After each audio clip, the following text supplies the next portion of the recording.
The pandemic, I think, teaches a different lesson, and there's some good research out there from Chadbourne and Peterson and others.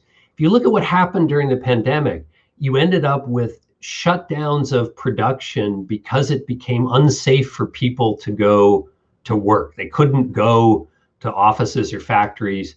And so the supply side of the economy initially took a big hit.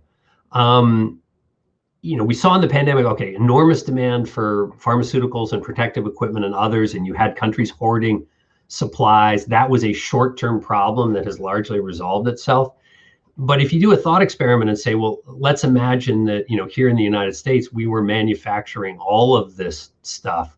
Well, if we got hit with an enormous wave and it was difficult or impossible for people to go to work because they were worried about contracting the virus, then you could have had a huge supply shock in these goods that we would have been unable to respond to domestically, and we would have needed imports to fill that gap. So I think where a lot of countries are coming out, the Europeans are pretty far along in thinking about this, is you want some balance.